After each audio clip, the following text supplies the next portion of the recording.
Hello, hosts and travelers. Welcome to the podcast Hosting Your Home. Each week, around the world, millions of guests stay in other people's homes using the Airbnb platform.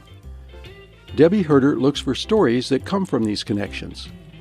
Listen in as we hear stories that teach us the human side of hosting your home.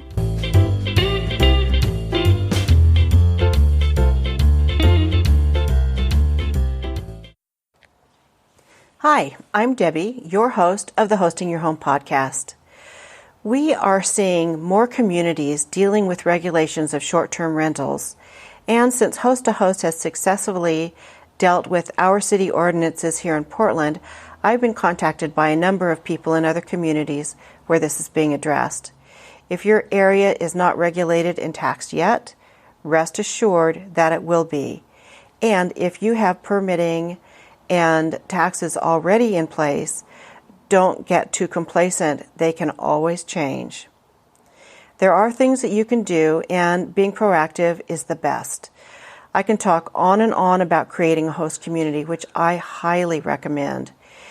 But if you don't already have an active host community and new ordinances are being discussed, you need to gather an advocacy group as soon as possible. This is long, hard work, and you're going to need help. Today, we're talking with Mark Rockwell, who has been an advocate for short-term rentals in the town of Lake Oswego, Oregon. Lake Oswego is a bedroom community to Portland, a smallish city of just under 40,000 residents, not too far away from me, and is one of the more affluent areas in Oregon.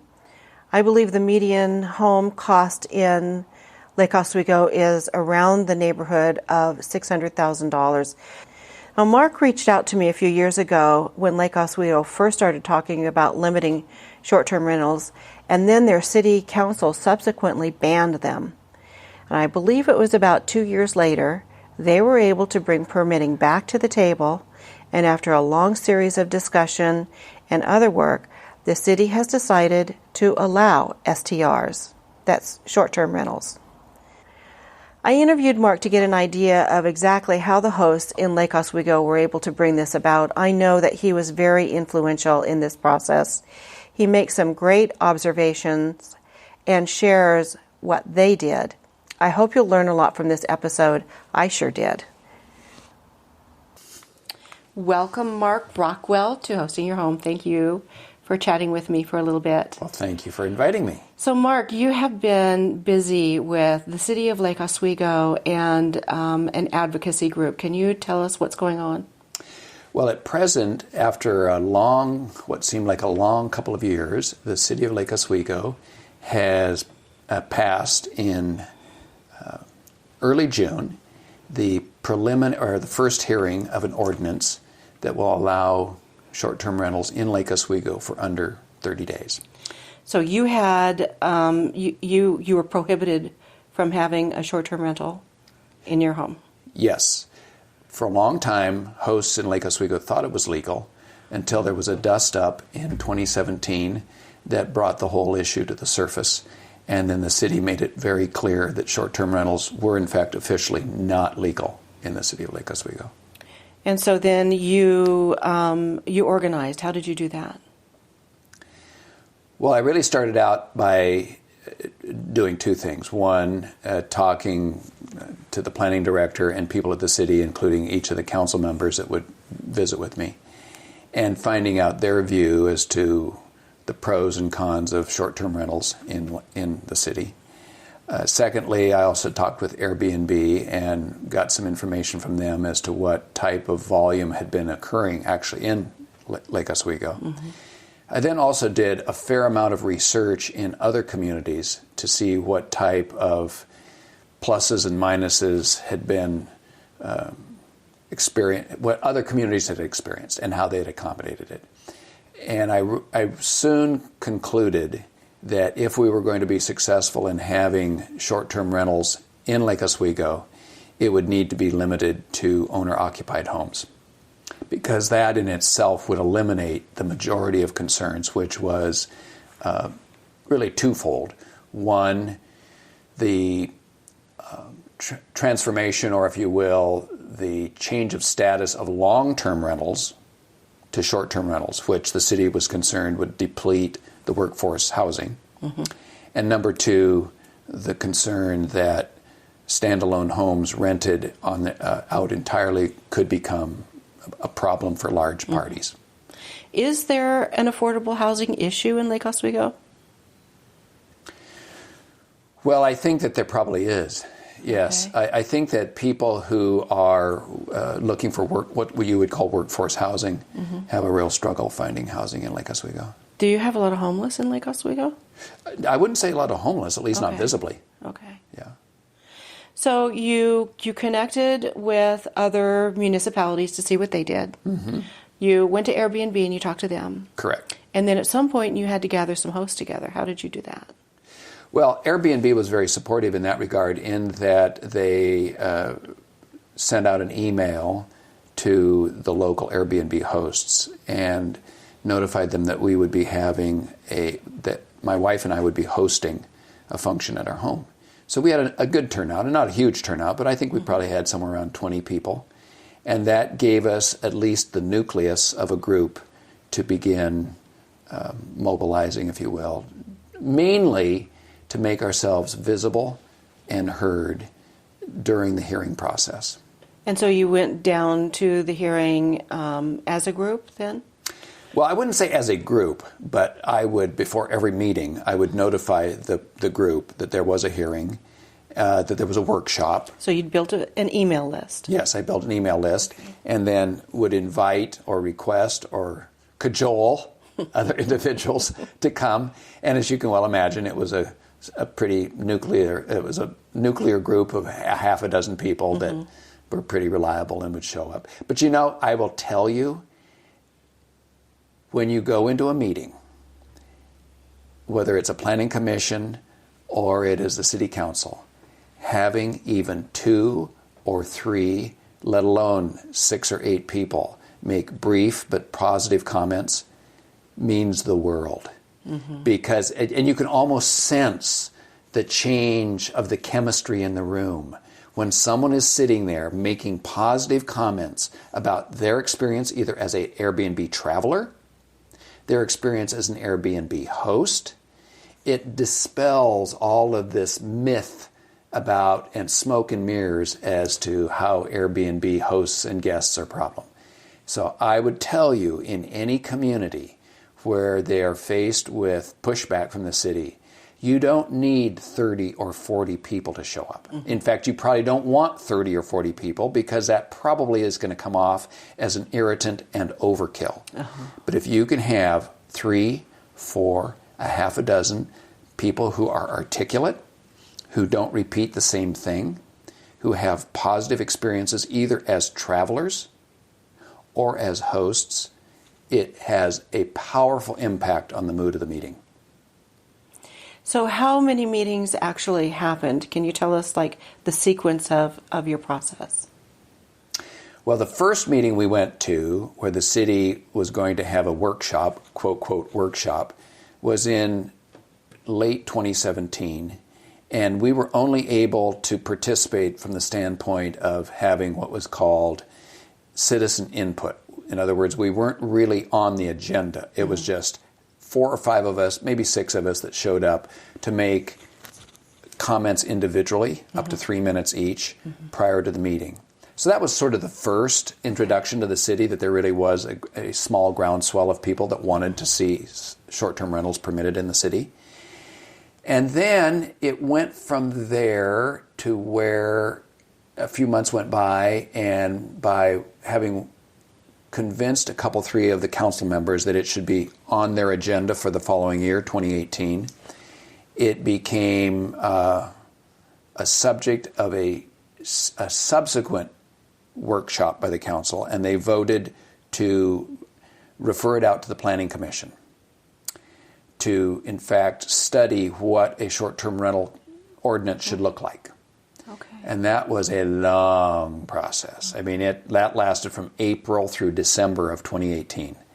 How could they study something that wasn't in effect? Well, they were studying what an ordinance could, should, would look like if the city chose to adopt it. Okay, they weren't studying what had actually happened. No, they were studying if the city were to adopt an ordinance, what should that ordinance look like? Yeah, okay. So the Planning Commission, to their credit, did a very thorough job, and in fact, they ran an all citywide survey questionnaire in all month of September. Okay. And there were over 800 respondents. And interestingly enough, which was the largest response of any citywide questionnaire up to that point, and I think it still is. So it was a good response. Fantastic. 53% of the people said that they would be in favor of short-term rentals. And interestingly enough, and this is not surprising, but interestingly enough, 75% of the people who had actually stayed in an Airbnb or similar were in favor of allowing short-term rentals. Mm-hmm. So it's, again, not surprisingly, the majority of people who were anti had never actually experienced it. That makes sense, yeah. And they probably couldn't do financial projections? Could they do for this? No, I don't think that really, I don't think even was a consideration. Okay. If it was nebulous. It was really more, is this something that our community wants and will support? And what is the perception of the community? Mm-hmm. What is the perception as to good, bad, or otherwise? So it actually was a fairly positive feedback. The Planning Commission then, for about a 3-month period, went through a series of workshop hearings, testimony, and then eventually adopted a draft ordinance for review, for submittal to the City Council for review and approval. So that whole process was excruciatingly long, although thorough. It was truly a government process. Yeah, yeah. And then it went to hearing. It went to the public hearing for the City Council in, back up. So it was in, I believe, April or May, the Planning Commission then actually took a vote on its own draft ordinance as to what it as a Planning Commission wanted to then move up to the City Council. And the City Council entertained that draft ordinance on, I believe it was the 4th of June. So they had their public hearing on the 4th of June. Interestingly enough, and somewhat to my surprise, there were 11 or 12 people who testified in favor of short-term rentals, and only 2 that really testified with any type of negative response. That's fantastic. Which really surprised me. I actually expected that there would be a larger group motivated by some of the neighborhood organizations that would vote or would testify against it. Mm-hmm. There were some things in that ordinance that we saw before it got passed, and after talking with you, you said some of them had been removed, and I'm wondering how that happened. Let's talk about what they were, actually, what they were then, and what they actually got passed. So the ordinance, as submitted by the Planning Commission in real brief form, prohibited rentals of full houses, limited rentals to 120 days per year. Ouch. And let's see, there was a third limitation as well. Those were the 2 biggest. The host had to be. Oh yes, and the host had to be on the property from midnight to 6 a.m. Highly impractical. Yes. So, to the credit of the Planning Commission, and particularly to the leadership of John Lamont, who's really a strong leader and understands short-term rentals and how it benefits the community, he and a couple of the other commissioners, essentially, you could see, were in agreement that the draft ordinance that had been submitted by the Planning Commission should be simply set aside. And then they created really an entire new ordinance that said this is what should be permitted. And so the 120-day limit went away, the on-site host presence went away, and full homes were permitted. It became a much more workable solution for the community. The one thing that is key, and which I've always supported in our community, because I think it is representative of not only the hosts in our community, but the community as a whole, and that is that it is limited to owner-occupied homes. So a person cannot come into the community and convert a house and say, I'm going to take this long-term rental and convert it to a short-term rental. Yeah. And I really do think that was there's no doubt in my mind that but for that limitation, it would never have gotten passed. Yeah. So do you have recommendations for people in other communities who are just starting to connect with their city councils? How would you guide someone to do what you've done? Well, I don't know that this is necessarily the magic, but one of the things I did early on is I recognized there was a real flashpoint on two primary issues. One was the whole idea of loud, obnoxious parties, which frankly nobody wants across the fence. I mean, nobody wants to wake up and find out that the house next door every weekend has a loud party. Right. I wouldn't want it. I wouldn't expect anybody else. So I recognized that's something I had to kill. I had to kill that attitude.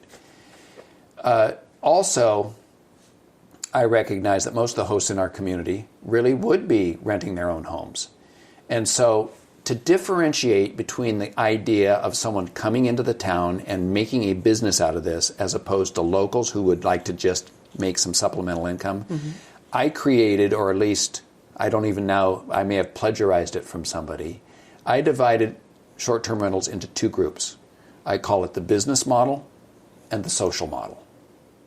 The business model is where someone actually runs a business. They buy a property and it is for a true return on investment. And that means if you spent $400,000 on a house and you're going to have it strictly as a short-term rental, you're going to do a P&L statement. And it's either going to make money or it's not. The social model, which is a term I think I coined, either that or I purloined it from somebody, but it certainly worked, is you or me, we own our own home. And what we're trying to do is not really create a profit and loss. We're really trying to offset taxes and maintenance and utilities in our own home. And that's a very different animal. And so I felt it was important to put a label on it so that when we talked about it, we said, we're talking about the social model. And that is something that carried all the way through the legislation and through all of the discussions in the city.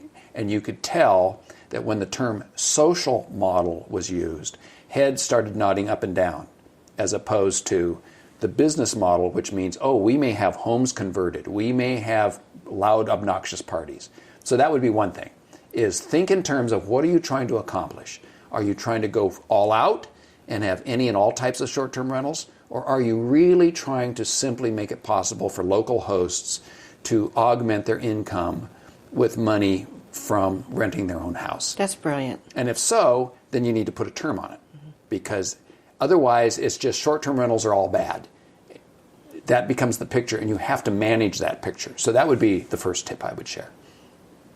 That's fantastic. Second, I would say you have to be willing to patiently and persistently talk with your local elected officials. It's not a one and done. You're going to need to visit with each counselor, or as many as you that will listen to you. I mean, in our city council, there were a couple that actually didn't even want to meet with me, which I thought was pretty uppity, that they would not even so much as be willing to have a half-hour cup of coffee. But of those that would listen to me, they really did listen. And they really wanted to understand what were the pros and what were the cons. So that was a relationship that I needed to nurture and to foster for a couple years, and not just, say to myself, I talked with them, I'm sure I got their vote. Because, politicians being what they are have their antenna up. And if they are thinking that there's new information that they weren't aware of that's not in favor of your position, they're going to go the other direction. So lots of contact, keep it consistent. And then try to identify, if you will, of that group, who's the leader? Who's the person there that you can work with the most that is going to really be a strong, or hopefully more than neutral advocate for your position? So that would be kind of piece number 2. Piece number 3 is somebody locally, whether it's me, you, or somebody else, has to say, I will spearhead this. Because if it's strictly a committee, it probably isn't going to go anywhere. It's fine to have a committee, but somebody in that committee has got to say, I will take the lead. I will be the one that will make sure that people get to the meetings. I am the one that will follow up with an email to make sure everybody out afterward is aware of what the status is. Because unless there are one or two people that are really willing to own it, it probably isn't going to go anywhere. Anything else? That's fantastic. Actually, that's really good suggestions. Well, thank you. Well, that, and on another thing that we did do, and this is kind of fascinating, actually. So early on, I orchestrated a pretty vigilant letter to the editor campaign. Oh, I remember that. And so this is a situation where you want to do it with some significant and discrete timing. So we initially organized some letters and articles in the local paper. And that was designed to then really build some awareness in the community that this is an issue and that it isn't just 2 or 3 hosts that are grumbling, that it actually is, there is a certain amount of pretty strong emotion. That said, I made the conscious decision as we got closer to the process of not doing any letters to the editor at all. We just went radio silent. Because there's an old law of physics, action begets action, strong action begets strong action. And so my feeling was, you know what? To create some kind of a local groundswell a month or 2 prior to the vote probably didn't serve us well. And perhaps that's the reason we only had 2 anti-speakers at the city. I don't know that to be the case, but that could very well be the case. And how many times do you think you went down there and talked to them? How many trips did you make? I'm trying to get an idea for the investment of your time actually I personally, with them. I probably have 200 or 300 hours in this. Wow. Oh, yeah. I mean, by the time you meet, I would write at the risk of being a braggart, I also am a real believer that you need to be able to put your thoughts in writing. You not only need to talk to people, but you need to have a really well-written page to 2-page letter that lays out your thinking. Because it's one thing to talk to someone, it's another thing to give them a letter that really is understandable and gives them the basic blocking and tackling points. So between meeting with counselors, doing my research on other communities, writing letters, going to meetings, hosting functions, I have no idea how many hours I've spent, but it certainly isn't 20 or 30. I mean, it's got to be in the several hundred hours, I would think. I probably have been down to the city hall for some type of a hearing at least 10 or 12 times. Or some kind of a workshop, I should say. Yeah. It's not officially a hearing. An official hearing is when they actually have formalized testimony. But then there are workshops where you can go and you can comment, but it's not viewed as testimony per se. Do you have a background of interacting with your city councilors? Were you comfortable doing this? Did you know what the process was when you started? I don't know that I wouldn't say that's my background, certainly not. I went to law school, although I've never practiced law. I'm comfortable being an advocate. I think probably being in business and recognizing that if you're going to do the tough sell, you got to be prepared and you got to be willing to roll up your sleeves and do what's necessary to make the sale, so to speak. Yeah. And also I think there's probably there was a certain side to me that said, this is just wrong to tell somebody that they cannot rent out a bedroom or their nanny flat to generate some type of modest, and I do mean modest, income to offset their property taxes and utilities is just not right. Now, if the host is doing it in a way that is disrupting their neighborhood, by all means, that's not okay either. But if you can demonstrate that a host can have someone in their home and they are no more offensive than if their brother-in-law and sister were there, what's the difference? Why would you say to somebody, oh, well, you can host the church choir, you can host the soccer team, You can host the Wilsonville marching band, but you can't host a couple of grandparents from Minneapolis who are here to see their grandchildren. There's something about that picture that just struck me as odd. Because you could, in this community, literally have a school bus drive up, dump out 25 kids from the gymnastics team, have them stay in your home for a week, and that's okay. And I'm not objecting to that. But to then turn around and say, but if the grandparents from Minneapolis want to pay you $50 a night, that's not good. I can't square those two pictures. Well, congratulations. Well, thank you. Yes, a really, really wonderful success story. Well, thank you. We appreciate it. And thank you for your help. You were very instrumental in the process. Well, thank you. You were. I mean, you really gave me a lot of encouragement early on. Oh, good. Wow. What a great, clearly instructive interview. Thank you, Mark. I think you've got some great points for other communities to consider. Here's some of what I got out of this. 1, identify if your area is following a social or business model. I've not heard of this term before, but it's great for drilling down who you are to give you the right perspective for your discussions. 2, you need a champion, a host leader. 3, gather 6 to 10 core people to help you. 4, prepare to spend hours meeting with city council people and having host meetings. Boy, I can sure attest to that. Well, this was really a great interview, and I think this is going to be just super, super helpful for people. Of course, there's more, but this is a good start. If you're interested in starting a host community or an advocacy group, you are welcome to get in touch with me, and I'll have Mark's contact information in the show notes. Rob and I expect to be traveling more next year, and if we're passing through your town and you have some free time, perhaps we can connect. I'd love to meet you, hear your stories over a cup of coffee or a cocktail, and possibly attend one of your community meetings. So that's it for today. Thanks for listening, everyone. If you found this podcast helpful, please pass it along. Your recommendations are always appreciated. Comments and reviews are welcome if you'd like to leave them wherever you get your podcasts, on our website at hostingyourhome.com, or on our Facebook page. You're also invited to join our host community Facebook group at Hosting Your Home. And wearing my other hat as chair of host2host.org, I invite you to browse our website and see what our community is up to. Take care, everybody. We'll be back soon.